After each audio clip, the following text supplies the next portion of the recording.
संस्कृत पाठशाला खैराकुटी में सप्तदिवसीय संगीतमय श्री राम कथा का विशाल भंडारे के साथ समापन हुआ।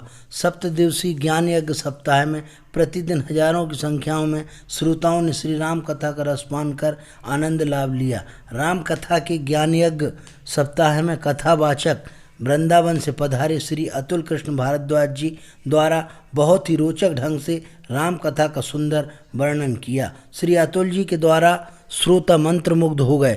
वास्तव में खैरा की पुण्य धरा पर जिस पर से वन गमन के समय कभी प्रभु श्री राम का गमन हुआ था, कथा का वर्णन ऐसा किया मानो सारी लीला खैराकुटी में हो रही हो। खैराकुटी में पाठशाला में वैसे तो आयोजन होते रहते हैं, लेकिन राम कथा का आयोजन पहली बार किया गया। 150 वर्षों से संचालित संस्कृत पाठशाला में कई विद्वान बना दिए हैं। 20 वर्षों से उक्त पाठशाला के संचालन का कार्य पंडित विष्णु पलिया द्वारा किया जा रहा है। खैराकुटी पाठशाला के संचालक विष्णु पलिया द्वारा बताया गया कि वर्ष 2001 से मैं पाठशाला का संचालन कर रहा हूं।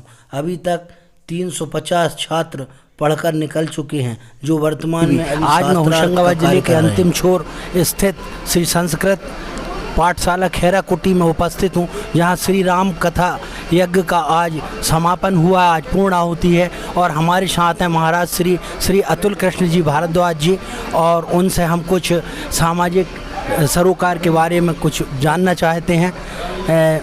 महाराज जी प्रणाम। हाँ जी, आज देखने को आ रहा है समाज में एक बहुत बड़ी विकृति आई है कि जो नवयुवक हैं, नई युवतियाँ हैं, नए लड़के, वो सुसाइड कर रहे हैं। तो आप क्या संदेश देना चाहेंगे?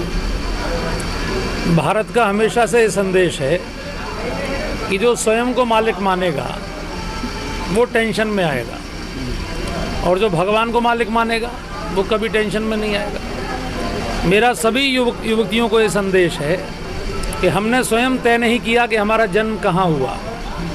हमने कोई भगवान के यहाँ फॉर्म नहीं भरा था कि कौन हमारी जाति होगी, कौन हमारे माता पिता होंगे, किस देश में हमारा जन्म होगा, कौन हमारे भाई बहन होंगे और कब हमारी मृत्यु होगी, हमने तय नहीं किया। तो भगवान ने जब तय किया है तो उसमें यदि किसी काम में असफलता मिलती है, मान लीजिए आप कंपटीशन क्रॉस नहीं कर पाते, मान लीजिए आपके नंबर कम आते हैं, मान लीजिए आप कोई कॉम्पिटिटिव एग्ज़ाम क्रॉस नहीं कर पाते, तो आप परेशान क्यों होते? भगवान ने आपके लिए दूसरा कुछ अच्छा काम चुना है। भगवान पर भरोसा रखें।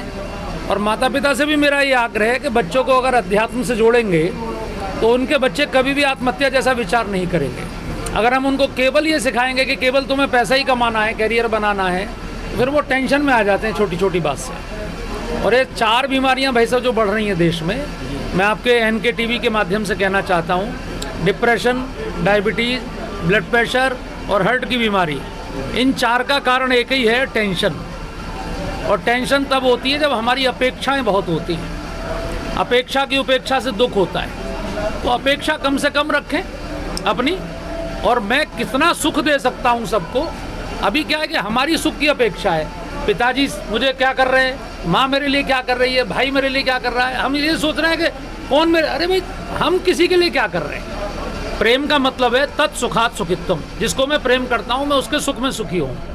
अगर मैं अपने सुख की कामना करता हूं तो वासना होती है। स्व सुखात सुखित्वम इति वासना लक्षणम। तो आज ऐसा समाज के अंदर क्या करें महाराज जी? ऐसा कुछ ना करें, अपने एक ग्रंथ से जुड़ जाएं, एक ग्रंथ से जुड़ जाएं। भगवान शिव को अपना आदर्श माने, उनके अंश श्री हनुमान जी को अपना आदर्श माने।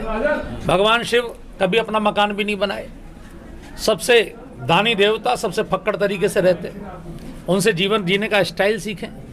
और कोई दुनिया में ऐसा नहीं जिसको टेंशन ना होती हो, भगवान शिव को भी हुई, इसीलिए उनका नाम नीलकंठ है।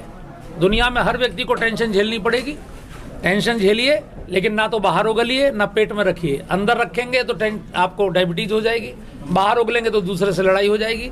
राम जी को सौंप दीजिए, भगवान का सुमिरन करिए, और जाहि विधि राखे राम ताहि विधि रहिए। साथ हैं संस्कृत कुटी के खैराकुटी के पाठशाला के संचालक विष्णु पलिया। मैं जानना चाहूँगा पलिया जी से कि ये श्री राम कथा का आयोजन किस उद्देश्य को लेकर प्रारंभ किया गया था। पलिया जी, किस उद्देश्य को लेकर अपन ने ये श्री राम कथा का आपने आयोजन कराया था? यहाँ संस्कृत विद्यालय चल रहा है, यहाँ संस्कृत के विद्यार्थी रहते हैं। समाज में नव राम कथा के माध्यम से समाज में नव चेतना हो, व्यक्ति का विकास हो। हमारे यहाँ धर्मपरायण जनता रहती है, वो राम कथा से प्रेरणा लेती है, तो प्रेरणा के लिए ही राम कथा का आयोजन किया गया है। कितने स्टूडेंट होंगे, छात्र? ये ककरघाट वाले स्वामी जी द्वारा स्थापित पाठशाला, इसको स्थापित हुए हैं लगभग 150 वर्ष। महाराज जी के द्वारा चलाई हुई पाठशाला है। मेरे कार्य में 2001 से हूँ यहाँ। मेरे कार्यकाल में 350 विद्यार्थी यहाँ से पढ़ के निकल चुके हैं। वर्तमान में 25 विद्यार्थियों की संख्या है। कोरोना काल के कारण छोटे विद्यार्थी अभी है नहीं हैं। 11 विद्यार्थी जो 10वीं के हैं वो अभी वर्तमान में यहाँ पर हैं। और यहाँ संस्कृत के 2 अध्यापक हैं, एक व्याकरण पढ़ाते हैं, एक वेद पढ़ाते हैं, दूसरे एक सामान्य विषय के अध्यापक को हम समय समय पर बुला लेते हैं।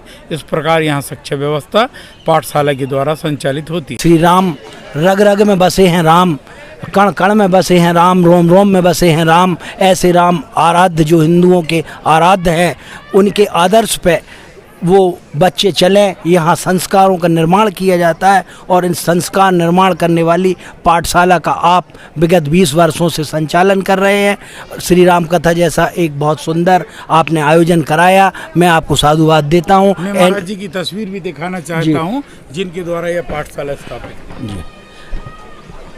आप श्री के द्वारा ही स्थापित है। महाराज जी के द्वारा उनकी जो चढ़ोतरी आती थी उस धन से यहाँ जमीन खरीदी गई। श्री जी का थोड़ा सा नाम उल्लेख। महाराज जी का नाम है श्री रुद्रदत्त जी ब्रह्मचारी। कालांतर में महाराज जी कृपात्री जी के गुरु भाई थे। स्वरूपानंद जी जो वर्तमान में हमारे शंकराचार्य हैं, उनके काका गुरु हैं। साधुओं में इनकी परंपरा होती है, जैसे हमारे समाज में परंपरा होती है रिश्ते की, इसी प्रकार तो स्वरूपानंद जी के आप काका जी हैं।